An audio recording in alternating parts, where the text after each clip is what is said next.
Hello students आज का हमारा टॉपिक रहेगा राजस्थान में परंपरागत जल संरक्षण के रूप। राजस्थान में परंपरागत जल संरक्षण के रूपों की बात करें तो उसमें अपने मुख्य रूप से बावड़ी, तालाब, झीलें, नाड़ी, टांका, जोहड़, खड़ीन व बेरी के बारे में बात करेंगे।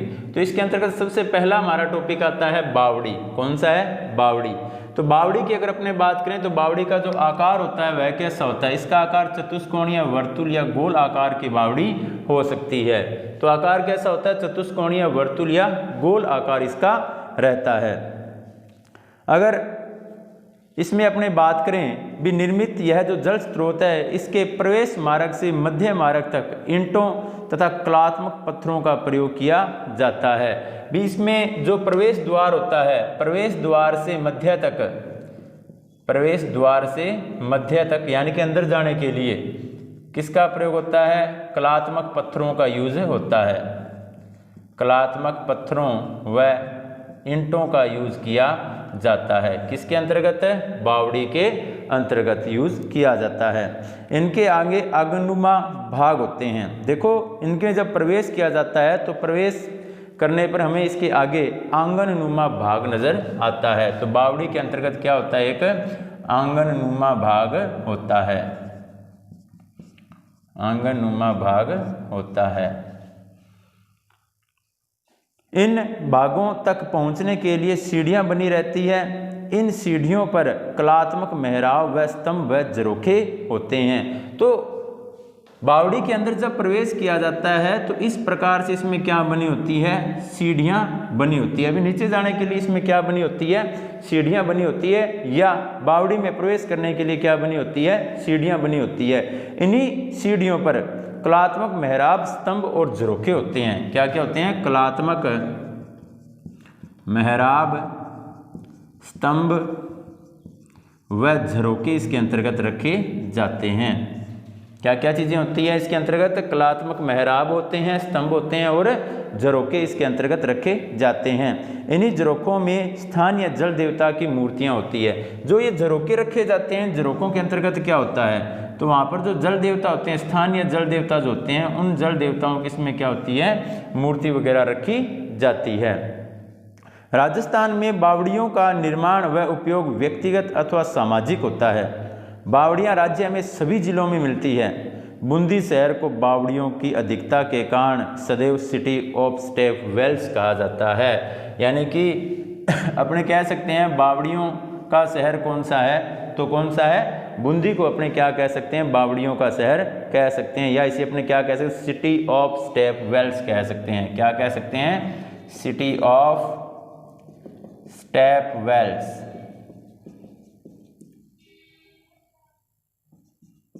भी इसे अपने कह सकते हैं। इसके अलावा जोधपुर की तापी बावड़ी, दौसा की भांडारेच बावड़ी, चित्तौड़ की विनाता की बावड़ी व आभानेरी की चांद बावड़ी जो है वह विश्व प्रसिद्ध है। सबसे प्रसिद्ध कौन सी है इसमें? आभानेरी की चांद बावड़ी। कौन सी है? आभानेरी की चांद बावड़ी। दूसरा हमारा टॉपिक क्या रहेगा बच्चों इसके अंतर्गत? दूसरा हमारा टॉपिक रहेगा तालाब। क्या रहेगा? तालाब। तालाब में वर्षा जल को एकत्रित किया जाता है जो पशुधन तथा मानव के पेयजल का स्रोत होता है। अगर तालाब की बात करें तो तालाब में मुख्य रूप से पेयजल एकत्रित किया जाता है। कौन सा? पेयजल एकत्रित किया जाता है। और ये जल कहाँ से आता है? ये वर्षा के रूप में आता है। कौन सा जल होता है? वर्षा के रूप में आता है, यानी कि वर्षा जल ये होता है। और किस किस के लिए ये पेयजल में यूज लिया जाता है? जो तालाब होता है यह पशुओं व मनुष्यों दोनों के लिए यूज में आता है। किस किस के लिए? पशुओं व मनुष्य दोनों के लिए ये यूज में लिया जाता है। अधिकांश तालाबों का निर्माण ढालू भाग के समीप किया जाता है। इसके पीछे भी रीजन रहता है कि ढालू जो भूमि होगी उसी के समीप मान लो यहाँ पर तालाब का निर्माण किया जाएगा। तो यहाँ तालाब का निर्माण क्यों किया जाता है? क्योंकि जब बारिश का पानी आता है तो वो ढलान की ओर आगे बढ़ता है। तो वह ढलान से आगे बढ़ता हुआ किस में पहुँच जाता है? तालाब में पहुँच जाता है। इसीलिए तालाबों का अधिकांश जो तालाब है उनका निर्माण ढालू भाग के समीप ही किया जाता है। इन तालाबों के निर्माण में धार्मिक तथा सामाजिक भावना जुड़ी रहती है। इस कारण इनका संरक्षण तथा सुरक्षा आसानी से हो जाती है। पाली में हेमाबास तालाब, सरेरी तथा मेजा तालाब, भीलवाड़ा में बानकिया तथा सेनापत्नी तालाब, चित्तौड़ जिले में गुड़ीसर व गजरूप सागर जैसलमेर में प्रसिद्ध रहे हैं। यानी कि प्रमुख रूप से क्या बताए गए हमें, या उदाहरण किसके दिए हैं, तालाबों के उदाहरण दिए हैं। तीसरा हमारा टॉपिक रहेगा झीलें। कौन सा रहेगा? झीलें। झीलें राज्य में बहते हुए जल का संरक्षण करने में सर्वाधिक प्रचलित स्रोत रही है। इन झीलों का निर्माण स्थानीय साहूकारों, शासकों व बंजारों के द्वारा किया गया था। अगर झीलों के निर्माण की बात करें तो या तो स्थानीय शासक इनका निर्माण करवाते थे, स्थानीय शासक, या बंजारे कराते थे, या साहूकार जो होते थे वह क्या करवाते थे, झीलों का निर्माण करवाते थे। और जो बहता हुआ जल है, जो वर्षा जल है और बह रहा है, उस जल को एकत्रित करने के लिए किसका निर्माण किया जाता था? झीलों का निर्माण किया जाता था। ये पेयजल के साथ साथ सिंचाई के साधन के रूप में भी प्रचलित रही हैं। अगर झीलों की बात करें, तालाब जो होता है, तालाब तो पेयजल के लिए, और जो झीलें होती है वो पेयजल और सिंचाई दोनों कार्यों के लिए यूज में ली जाती है। पेयजल प्लस सिंचाई, इन दोनों ही कार्यों में किसका यूज किया जाता है? झीलों का यूज किया जाता है। यह झीलें जहां स्थानीय आर्थिक तथा सामाजिक विकास में सहायक रही हैं, वहीं अकाल तथा सूखे में जीवनदायिनी भी रही है। क्योंकि जब अकाल और सूखे का समय होता है, उस समय हमें जो पानी होता है वह कहाँ से उपलब्ध हो जाता है? झीलों से उपलब्ध हो जाता है। या अपने राजस्थान का उदाहरण लें, भी राजस्थान में समय समय पर अकाल या सूखे का सामना करना पड़ता है राजस्थान को, तो उस समय जो झीलों का पानी होता है, इसी झीलों के पानी को पेयजल के रूप में या सिंचाई के रूप में यूज में लिया जाता रहा है।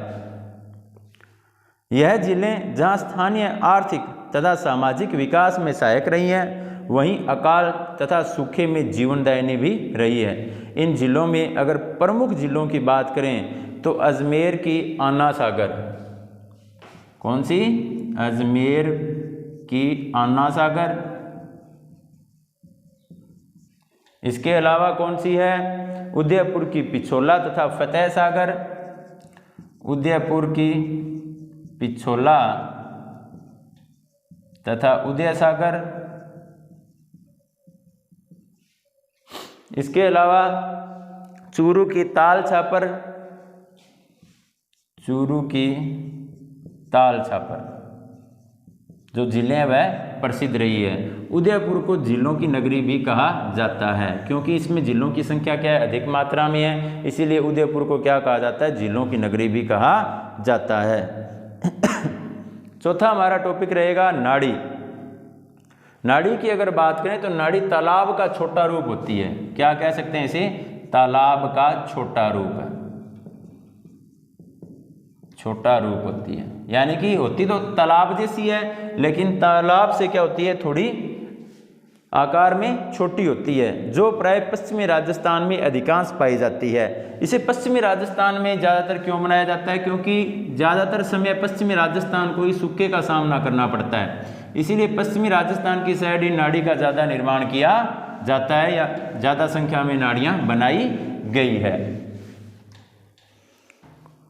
सामान्य रूप से 4 से 5 मीटर गहरी होती है। इसमें छोटा आकार तथा कम गहराई तथा वर्षा जल के साथ आने वाली मिट्टी के कारण वर्षा जल अल्पकाल के लिए इकट्ठा होता है। अगर इसकी गहराई की बात करें तो कितने मीटर होती है? 4 से 5 मीटर तक ये गहरी होती है। अब जब बारिश का पानी इसमें आता है तो वो अपने साथ मिट्टी वगैरह, कंकर वगैरह भी लेकर आता है। इसी कारण इसमें जो बारिश का पानी है वह थोड़े समय के लिए एकत्रित हो पाता है, क्योंकि एक तो आकार में छोटी होती है और गहराई भी इसकी कम होती है। इन नाड़ियों की मिट्टी को प्रतिवर्ष निकाला जाकर और नाड़ियों को गहरा किया जाता है, जो प्राय पश्चिमी राजस्थान में ग्रामीण जनसंख्या, पशुओं तथा वन्य जीवों के पेयजल का मुख्य स्रोत भी रही है। अगर बात की जाए जो नाड़ियाँ होती हैं, नाड़ियों को प्रतिवर्ष इसमें जो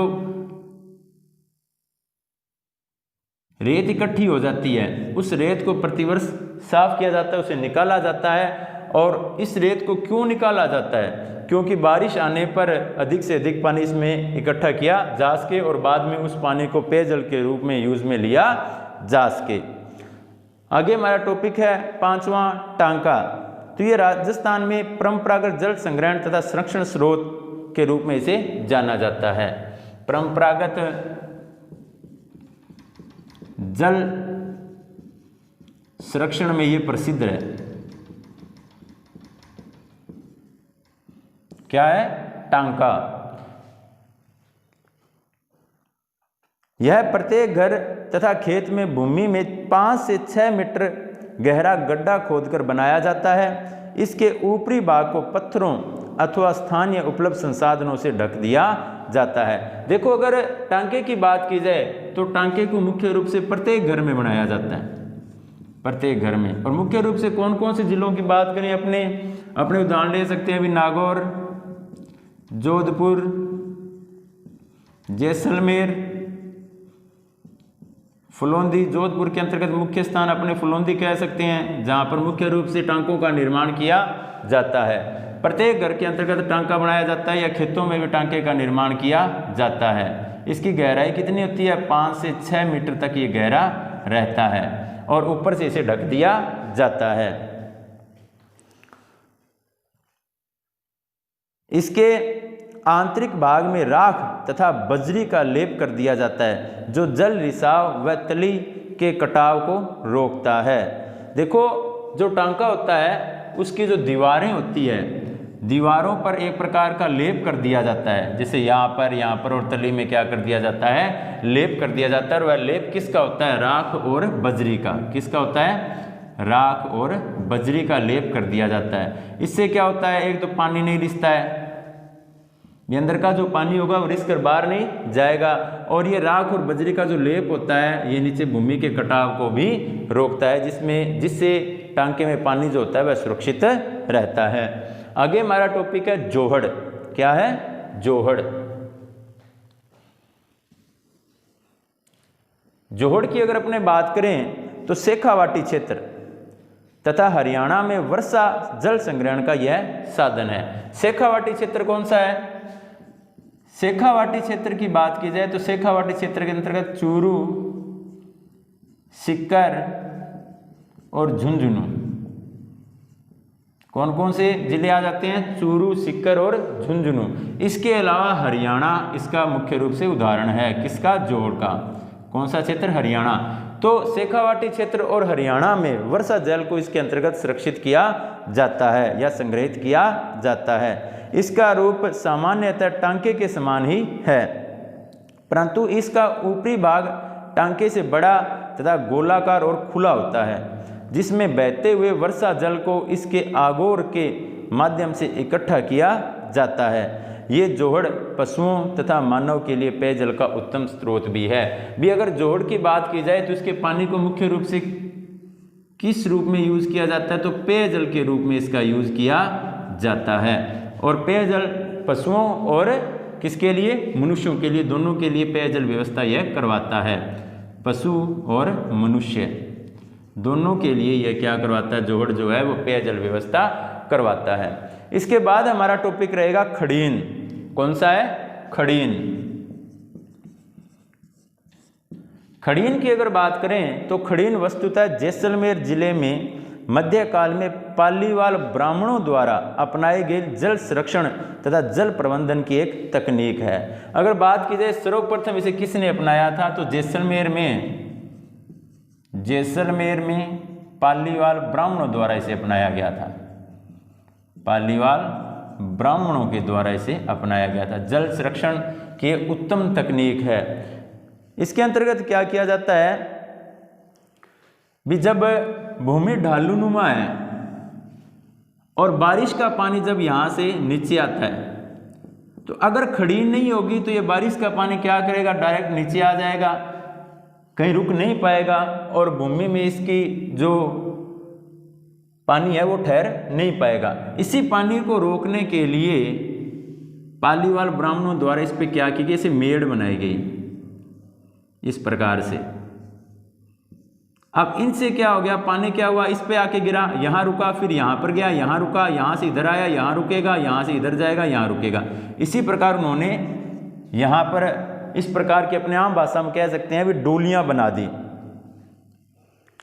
ढालू भाग पर कच्ची मेड़ बना दी, दीवार बना दी, और इन दीवार मेड़ या डोलियों को बनाकर ही क्या रखा गया, पानी को यहाँ पर रोक कर रखा गया, ताकि ज़्यादा से ज़्यादा पानी को भूमि अवशोषित कर सके और फसल उत्तम हो सके या उत्तम उत्पादन हो सके। तथा अतिरिक्त जल को इस दीवार के एक भाग से निकाल दिया जाता है, जिससे इससे लगते दूसरे खड़ीन भूमि को जल मिल सकता है। देखो बच्चों, इसके अंतर्गत होता क्या है, जैसे ये जो दीवार वगैरह है या मेड़ वगैरह, ये इस प्रकार से बनाई जाती है। इसके अंतर्गत इस प्रकार से ये मेड़ वगैरह इसके अंतर्गत बनाई जाती है। अब जब वर्षा जल होता है तो वर्षा जल इस पर गिरेगा, यहाँ से कुछ वर्षा जल यहाँ रुक जाएगा, रुकने के बाद जो अतिरिक्त वर्षा जल होगा वो इस पर गिरेगा, यहाँ रुकेगा।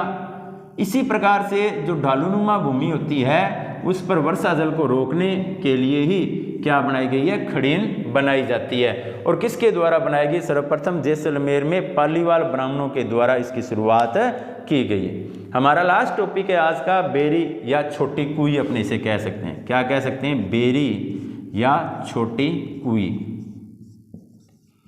ये बेरी या छोटी कुई क्या होती है, ये बड़े जल स्रोतों के पास एक इस प्रकार से गोलाकार एक गड्ढा खोद दिया जाता है और इसमें क्या लगा दिए जाते हैं, पत्थर लगा दिए जाते हैं। इस प्रकार से आपने क्या घंटे लगा दी और या पत्थर लगा दिए।